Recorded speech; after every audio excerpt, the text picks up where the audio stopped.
All right, let's welcome back into Straight Fire, the foremost authority on college football gambling. I know he doesn't like when I say that, but it's true. Brad Powers, he's got a newsletter. He's on. I mean, Brad, it seems like you're doing podcasts, TV shows left and right. You're just slammed these days, huh? Yeah, I mean, we do whatever we need to do to be heard, get the voice heard, but and get out there. But yeah, I like to diversify the portfolio when it comes to gambling, when it comes to media, you name it. So this week is a monster week in college football. It's vastly superior to the NFL week. So we wanted to have Brad on and hammer through some of these games. I know you know Rufus Peabody. Oh yeah, He's yep. buddies with Jeff Bond. He's a big time college football gambler, and he's hit a couple big ones. I was able to tail them, and apparently the one he likes this week is it's not a top game, but Arizona at Iowa State, and I'm like Arizona on the road in corn country. I don't know. Is that game on your radar at all? And are you on Arizona? I am not on Arizona. It's I hear you. I just need to. It's Arizona's first road game. I mean, they've Mhm. certainly been improved. They got one common opponent in Kansas State. Arizona dominated Kansas State much more than the final compared to what Iowa State did in week zero. I could tell Rufus or a big group was definitely on Arizona because there's been as much movement on Arizona as any team on the board this week. But Mm. at current, it's always price dependent for me. If you tell me, hey, I bet Arizona at 7.5, seven, more power to you. At current, I would lean more with Iowa State at six and a Mm. half. So that's seven. Yeah, very key. All right, let's get to the good games. I remember you coming on in August and saying, Alabama was in the title mix, and then they get stomped by FSU. I'm like, oh, jeez. I have a ticket for Alabama to win the title, but I am on them this week against Georgia. They just tend to dominate the Bulldogs. I think it's last like 8 years. Kirby Smart's had his issues with them. I'm curious where you were on Alabama, Georgia. Yeah, how much of an idiot did I look like right out of the gates there? Oh, Yeah, but Alabama's my pick to win the title, and they lose the first game. Market likes Alabama this week. I would say oh, that's the sharper of the two sides. The fact that the spread is only three. Now, statistically speaking, Alabama's better than Georgia, at least so far through three games. Although Georgia, in my opinion, has got the toughest opponent. A road trip to Tennessee, getting that W in the second half. I like the over more than anything here. I think Georgia's offense with Gunnar Stockton in the second half found themselves a little bit. But Kalen DeBoer in Alabama they've had success last year over Kirby. And Ty Simpson's playing, yeah. quietly last couple of games as well as anybody in America at quarterback. So I like the over. It seems like sometimes you need that early season loss to kind of reconfigure the team and refocus them because Alabama was gassed up coming in and getting crushed. I mean, again, the competition has been weak since, but you think they can win this outright? I know you said you're on the over, but what about a side? Can they win this money line? Yeah, certainly they can. I mean, it's only a 3 point spread. Yeah. If I had to bet the side though, I'd be more inclined on Georgia. Georgia Mm. has to win this game. I mean, they're 1-9 the last 10 against Bama. They haven't beaten Alabama at home in over 20 years. I mean, Kirby Smart can't go to 0-2 against Kalen DeBoer. So Yeah. this has to be a Georgia win. But I mean, again, it's only a 3 point spread. And again, if you want to bet Georgia, I wouldn't lay three. I think you're going to see Alabama money come in. I'm not Oh, necessarily sure that that's going to close three. interesting. I know you're a big Notre Dame guy. Irish, I don't want to say reeling. They've lost two very close games. You could argue got unlucky in both of them. That being said, they're kind of banged up in the secondary. Go to Arkansas. They're favored in SEC country. This feels a little dangerous. I think the lines come down, but what are you seeing in this one? Yeah, I'm part of the Arkansas money early in the week. Do I love it Mm. as much? No, numbers matter. I mean, especially when it was 7.5 on Sunday. So big difference. What I am confident in is I like both teams' offenses against the opposing defenses that have struggled big time. I'm not sure Leonard Moore is going to play again for Notre Dame. So, I Yeah. mean, that's a big advantage for Arkansas. Arkansas offensively is just as good as what Notre Dame played against Texas A&M, where they gave up 41 points. Hell, they gave up 23 points and a half to Purdue last week. So, I'm right now over 63.5 would be my preferred bet here. Mm. Do you think with a loss, Notre Dame's eliminated from playoff contention this year? Uh, they got to win out. I mean, 10-2, they're in, and any loss in the next 9 games, and they're out. Damn, that would be tough for Marcus Freeman. What have you made of the quarterback so far? Carr or anything? I like CJ Carr quite a bit. If they had a better record instead of 1-2, there'd be more people talking about CJ Carr because I yeah. that's as good as it looks as a freshman. you like me as far as giving you a hot take. I think CJ Carr continues to progress. He'll be the number one pick in the draft in 2 years. Whoa, that's a So good there you go. You take. heard that first. 2 years in advance. Number one overall. Wow. Yeah. What about the kid from Cal? He's been really good. Yeah, I just think CJ Notre Dame. I mean, the NFL's probably been starving for a Notre Dame quarterback to have Mm. that, that factor. I don't know. He just has that. Doesn't have an over. He's not going to be Jamarcus Russell or somebody, throwing the ball 60, 70 yards, but he just has that touch on the ball and the deep ball like a Tom Brady, Joe Montana. I'm just his. They're not 1 and 2 because of CJ Carr. I can tell you Yeah. that. 6'3", 210. He's a big boy. He had a good, solid game against Miami. I didn't love that game plan, but we don't need to revisit that one. What was the other game I had just looked at? Okay, so Indiana smashes Illinois. I mean, absolutely destroys them. I didn't see a play of that game. That being said, after a big win like that, they got to go to Iowa this week. I know the letdown theory. Are you considering the Hawkeyes here? I didn't think they looked great against Rutgers last week. No, I would agree with that. I think Rutgers, even though Iowa got the win, I thought for a majority of the game, Rutgers was the right side there. But it is a spot where everybody's now buying Indiana. Oh my God, they look better than even last year's team that made the playoffs. I mean, last I checked, Kinnick's a pretty tough place to play. Iowa is 54-15 at home the last 10 years.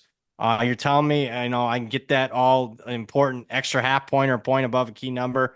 I lean Iowa here plus the points. I think it's a sneaky over. I think Iowa's starting to find some things with their quarterback. It's definitely better quarterback play than what they've had the last couple of years offensively. And obviously Indiana, if they get rolling again, I mean, who's going to stop them? So Yeah. over 48. I think people are thinking low scoring. I'm not. So, just hearing the words Iowa and over in the same sentence is like laughable because historically they're like in the low 30s. But are they like adapting Yeah, and last two games modernizing have flown over for them. Yeah, I mean, hell, they just had 66 against Rutgers. unbelievable. Wait, they scored 66 in that? 66 total Oh, points. total. I was gonna. I remember watching. Yeah. I was like, wow. Yeah. One other quick one. So, Ohio State's first real road test at Washington, and this I think was 10. I'm seeing 8 at 8.5. Where are you on this game? Is this kind of sneaky dangerous for Ohio State? Yeah, I think so. But numbers matter. And I mean, the look ahead line was 13.5. I know it because I bet it. There's just been a little Wow. bit. Ohio State didn't play last week. So are you kidding me? Washington or Washington State shouldn't have been moving the market. Now it's not a liquid market look aheads in college football compared to the NFL look aheads. But just I can't get to the window now if you're No. chasing too much if you're betting Washington. What I do like is the over because I do think Washington's quarterback Williams, really good kid, is true sophomore, a very dangerous athlete. They have a good 1-2 punch at running back. I know Ohio State only allowed 7 points to Texas in the opener, but if you remember, Texas was moving the ball up and down the field, and what we've seen from Texas the last 3 games makes me think maybe Ohio State's defense is a little overrated. So I think Washington will have success. But on the flip side, Washington's defense is a mess. And I mean, Jeremiah Smith and the amount of skill talent that Ohio State has is going to overwhelm them. So over for me, 52. So, for the audience, you don't have to tell us how much, but what's the max bet you can do on a look ahead line? What do they allow? Well, it depends. It gets sophisticated. So you can do multiple. I try to Yes, bet at multiple accounts at once. certainly. It depends on what accounts you're using. Some are limited, some aren't. You can get a few grand down. Okay, that's pretty Not like you impressive. get 10 grand down, but you can get a few grand down Only if you 13 and a half, dude. That's yeah. versus 8 right now, 8.5. That's wild. We had Dan Wolken on the pod earlier this week, and he said he's wondering if UCLA, and I couldn't tell if he had info. UCLA makes a move on Kalen DeBoer. Kalen, let's say he loses to Georgia. The message board idiots are already coming after him. Does he just say, I don't need this SEC crap. I'm going to head back west and I'm going to rejuvenate the UCLA program? Can you envision a scenario where that happens? No.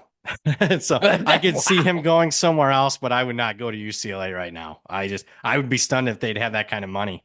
Because what I hear is they're in debt as when it comes to to all sports. I Huh. just don't see him having the money to be able to negotiate the buyout. Plus, DeBoer's a pretty smart guy. I mean, they're going to have to really up the ante when it comes to recruiting budgets. So No, I do see him eventually maybe leaving Alabama, same throwing his hands in the air, but he could do better than UCLA. Is it weird that I know the government, and we're not going to get political, is kind of going after UCLA, targeting them, and a lot of their students are international, meaning they pay full freight more than in-state guys, which is where I'd love my kids to go. But I wonder if that has an impact on the coaching search because, like you said, it's like, does UCLA have money to hang with the big boys in the Big Ten?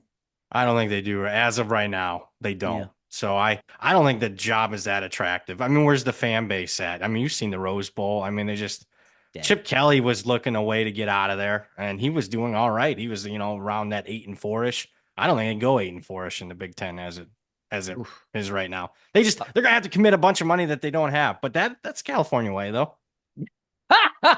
Yes, indeed. All right, let's take at the Big Ten. USC, Illinois. It's weird. USC. I remember before the season. Wow, Lincoln Riley better win that buyout. Blah blah blah. All of a sudden now I'm seeing social media. Well, USC sneaky national title contender.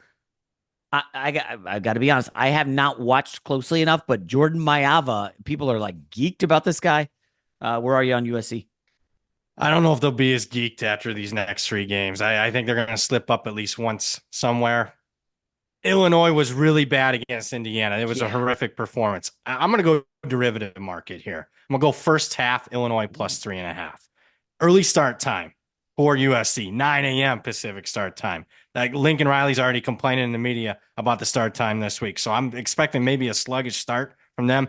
Illinois got to come out with their hair on fire. Big noon kickoffs there. I mean, you just were embarrassed last week. I think they give it their all out effort, at least for a half. I don't think it'll be enough for the full game, but Illinois plus 3.5 first half. That's one of my favorite bets actually of the week.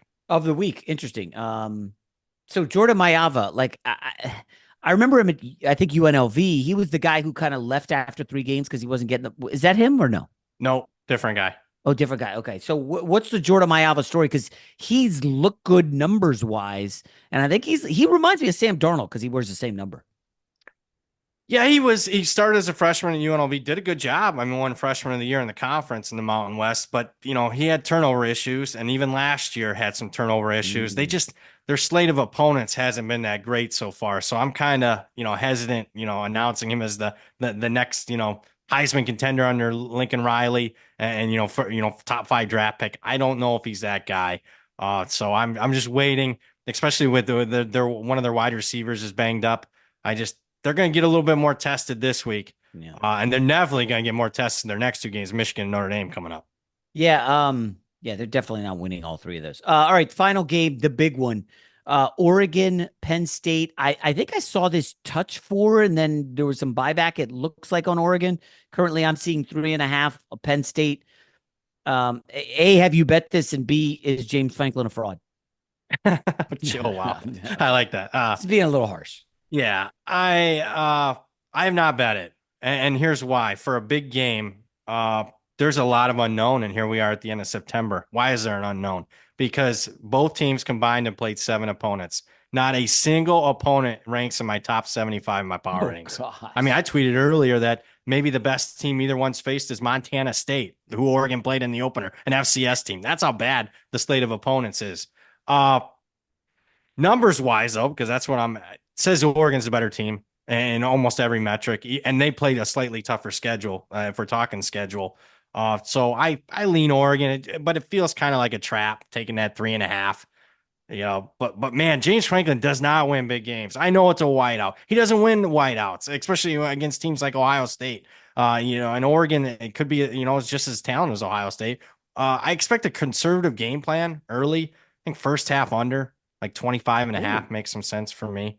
I think they'll play conservative with Dante Moore early, the Oregon quarterback, and Yeah. Drew Aller. You talked fraud with James Franklin. I mean, Oh my God. Drew against good teams when somebody has talent on the other side, he's an average quarterback at best. Yeah. Okay. So, when you said your numbers say Oregon is the better team, is that just this season, or is that including last year? Or do you toss out last year because it was Gabriel and now there's a new quarterback and more? Yeah, now that we're at the end of September, we have something called priors that you Yeah. have coming into a season. Those have been taken out. Not Okay. entirely, but there's, we're we're 3-4 games in. It's mainly based on this season. Okay, so if your numbers say Oregon's the better team, why do you think Penn State's favorite? I mean, home field is, I guess the whiteout's Yeah, probably the worth whiteout's the full probably, three yeah, it's worth more than 3. I mean, more that's than it's three. the one atmosphere that probably gets closer to 4 as far as home field advantage. Death Valley at night, LSU, and the Oh, whiteout for Penn yeah. State. On James Franklin and these, so I think the number is he's 4-20 against top 10 Yeah, opponents. But then all these Penn State guys are like, well, wait a minute. 14 of those were against Ryan Day, Jim Harbaugh, and Urban Meyer, or something to that effect. yeah, And it's like, okay, so he can't beat good coaches. I think we all agree Dan Lanning's a really good coach. I don't know if he's in that category, he's but heading like that way. it seems like he's headed that way. But I am curious, like, how does that stuff handicap factor into your handicap at all? Just like the Franklin against top teams. It shouldn't, but I'm human. It does. I mean, when a guy consistently cannot do it, I think the bigger one was the last time he played a top 10 opponent. Notre Dame. That had to be Penn State's game. Because they had 2 extra days rest, which shouldn't at that time of year. Arguably had the more talented team, had the 2 most talented players. Warren at tight end, Yeah. and obviously Carter at defensive end. You're up in the game double digits. Notre Dame's banged up, and you still can't win that game. That was, and don't tell me, oh, they're an underdog. They closed a favorite in that game. Come on. So I do question it because it's time and time again. He doesn't do little things as far as clock management. Uh, and when you combine that with Drew Aller doesn't perform well in big games, it's tough for me to trust a head coach quarterback that can't win the big game. Wow. Yeah, no, that's good. That was that's a pretty good takedown. Real quick, since you mentioned Aller, I saw the new Heisman favorite is the guy from Indiana. I confess, Yeah, I I wish I didn't could bet freaking the no on that. I didn't So know who he was before that. I like didn't know who he was a month ago. But like, so what do you do? What are you looking at Heisman? Do you have any guys still alive? Klubnik, yeah, so obviously, ain't it? I mean, another bad take I had last time I talked to you is like Well, we were everybody talking liked him. Klubnik, Arch Manning and stuff. The two Nuss. Heisman favorites are completely out of it. I think it's a good week to diversify your portfolio. So no matter who you like in one of these big games, I think shading it. If you haven't already bet one of those guys to win the Heisman, the one I like, kinda. I know this goes against our Alabama preseason pick, but Gunnar Stockton, if he has another big game, he's going to Wow. be the Heisman favorite after this week. He has the throw of the year so far in college football against Tennessee. That 4th and 6 over the shoulder throw. I mean, that's on a Heisman tape. Pretty If he big has time. another throw like that and they beat Alabama again, we'll next time you and I talk, he'll be the Heisman favorite. It just who was the Georgia Stetson Bennett? Did Yeah, he win a Heisman or no? no, Okay. he won. More importantly, he won not one but 2 national Yeah. championships. I remember my take was like, boy, Stetson Bennett. Hey, you need somebody to do your taxes. Call Stetson Bennett. He just didn't look like much. He didn't look like a dominant quarterback, but maybe that's what Gunner is. I don't see NFL in that guy, but could he I be a agree with Gardner that. Minshew? Yeah, I don't see that. But if look, it's also a team award. The last 20 years, the Yeah. average number of wins in the regular season for the Heisman winner has been 11. Now, you had Travis Hunter last year, but I mean, that was a totally different outlier, uh, playing 2 ways with the Coach Prime media effect. The award's become a November award. It used to be when I was a kid, a career achievement award. Somebody, has a Ron decent season their Dane. senior year. But now it's just whoever has the biggest performance in the biggest games in the month of November, there's your Heisman winner. Yeah. It feels like it's gone. Gone are the days of Rocket Ishmael totally dominating Michigan. Was it Sparty and Michigan? Yeah, man. College football as well. Hey, by the way, you mentioned Travis Hunter. So there was a report that Shadur Sanders before the draft, maybe it was draft day, the Ravens called and were interested in him. And he was like, "No, I can't. I'm gonna have no chance to play with Lamar." And he went to the Browns. Now, we don't talk NFL a lot. I have no idea what your take is on this, but I am just curious. Hearing that the Baltimore Ravens wanted you and you said no, you wanted to go to the Browns. I just wanted to tee you up on that. Probably not the best advice. I know he wants to be a starter, but he wasn't gonna be a starter right out of the gates in the NFL.